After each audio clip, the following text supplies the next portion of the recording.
Hey guys, this is Nimkins from the forum, and I had to take my Filastruder apart because I need a new motor. And while I was doing that, I figured I would make a very quick version 1.1 assembly video. My machine has been run with plastic in it, so I can't take it apart completely, but you'll get the general gist of what's going on. Now, the very first step after you do your grinding, of course, and following Tim's directions, is you need your auger bit, which is the very large drill bit, and you need the set screw with the shaft collar. And you're going to go ahead and slide that onto your auger as far down as it will go. It will sit on this little ledge. And then you need a 3mm Allen key. And you're going to go ahead and tighten down the set screw. I mean, don't over torque it, but I like it nice and tight. And then the next step after that is to put your thrust bearing on there. Now, in order to fit this thrust bearing on the machine the way that it's supposed to go, I actually need to put my support on there first. And I painted my supports. They're black. You can do so if you wish. And I'm just going to slide that bearing right on there. After that, you're going to slide the nylon bushing on top of that thrust bearing. And then you would slide your auger into the flange at this point, with the curved side of the flange facing the cut end of the auger.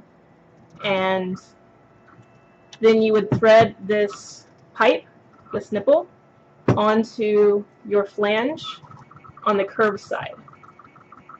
And after that, you have a second flange. And this flange goes on top with the curved side facing the opposite direction as the first one. Then you're going to have these long bolts. You want a washer on it, and you're going to want to put it through here. Now, before you push this through, you've got these white nylon spacers, and these white spacers go between your flange and your support. So you want to go ahead and thread these through. I just line everything up and thread them through. You need a washer and a nut on the end of these. And I just tighten them by hand. I don't use a wrench or anything, and I haven't had any problems with movement or any sort of other problems with the tightness of these. And just do that for all 4 of these bolts.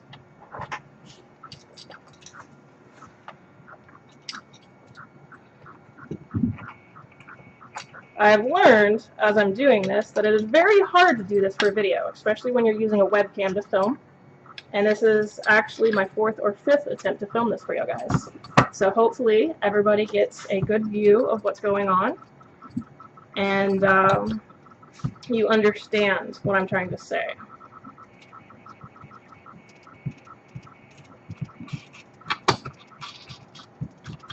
But use good engineering practices, tighten everything into the right directions, and make sure that you tighten it in your star patterns and everything.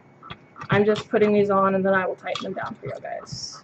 But like I said, just hand tight is sufficient. Then after you put this part on, you're going to slide your hopper, which is green for me, onto your pipe. And then after that, you're going to put the coupler, this metal coupler piece. You're going to go ahead and tighten that on. I just tightened it by hand, no problems there. And then you can go ahead and screw your brass nozzle in. I actually wrapped that in some cloths and then used a pipe wrench to tighten all of this stuff down when I was assembling it. Be very careful when you're doing this, because if you bend this pipe, then you're going to have contaminants in your plastic, because it will rub against the auger, and that will create small little metal shavings. You're going to have a little bit of those anyways. It's just part of the process. But after they get cleaned out, you don't want any more. So we've got that support on there. We've got our hopper slid on.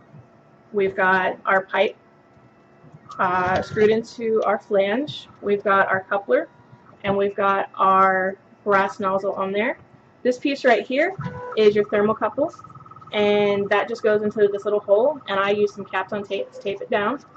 And I actually found it was easier to remove the orange piece with the terminals on there, But if you do that, make sure that you label which one's positive and which one's negative, because it actually is important. The next thing that we need to worry about is our motor. And there's 6 screw holes on the back of this motor, and you have a support that has 4 holes drilled in it. So go ahead and just take these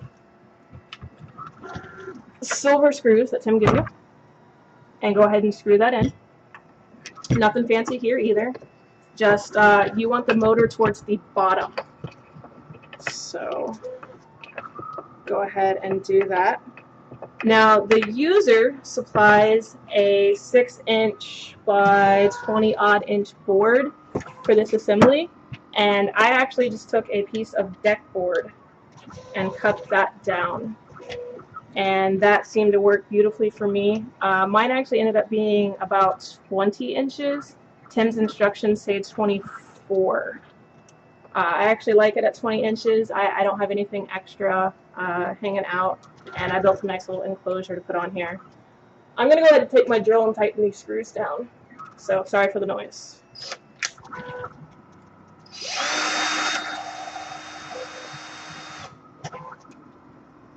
Make sure if you do this with a drill that you turn the torque down so you don't over tighten these screws and strip them out.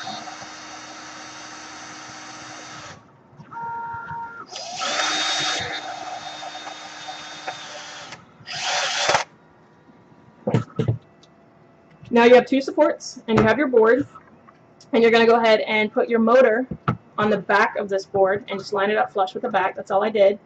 And I pre-drilled these holes. I just used my drill and a drill bit around the same size. Tim gives you these black drywall type screws, and you just screw them in. Like I said, since we're drilling into plywood, and plywood is comprised of layers, it likes to split. And so what I did was pre-drilled these holes, but it is not necessary, but you could end up with some splitting of your drywall if you did. I'm going to go ahead and screw these in from the bottom. I'm not going to show you specifically a video of how to screw in a screw.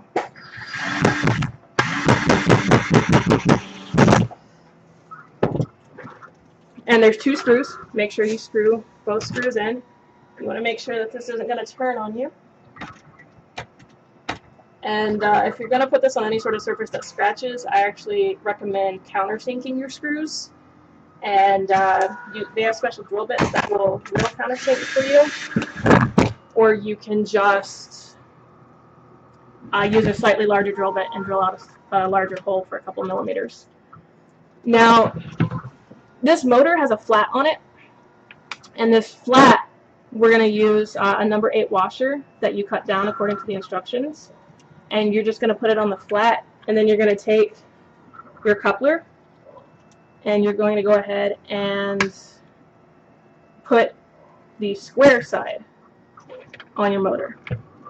And I actually taped mine down with some electrical tape when I put it together for myself, but it just depends on how tight it is for you. And then you're going to take your auger bit, and you're going to match it up with your coupler. I might have some problems just because I've moved stuff around. There we go. And so you line all that up, and you go ahead and you're going to put drill holes and put your screws in this. Make sure everything's lined up very neatly. And you're ready to put your heater band on there. And the heater band is this piece right here. It's got some wires on it, and it just slides very neatly right onto this coupler that you put on there earlier.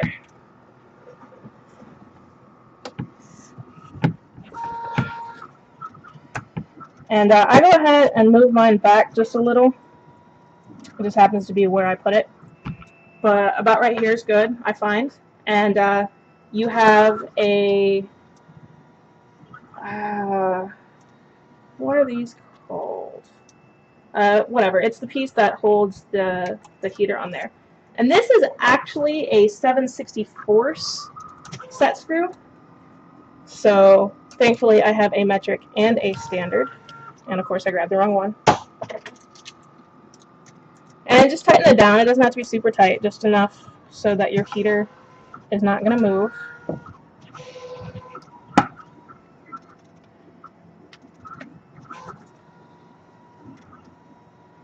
If you followed everything I just said, and I wasn't too confusing, you have a mechanically sound Filastruder.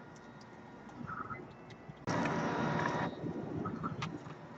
very last part that we're going to put on our Filastruder is your fan support. And Tim gives you some silver screws, and you can just screw these screws into this wooden block that he gives you. And then I had to drill a hole in it because my support didn't have it. But you have this little filament guide, and it's a bolt with a nut, 2 washers, and a piece of copper pipe. That's all it is. And you feed a zip tie through this copper pipe and mount it to this support. And then you're going to put it a couple inches away from the end of your nozzle.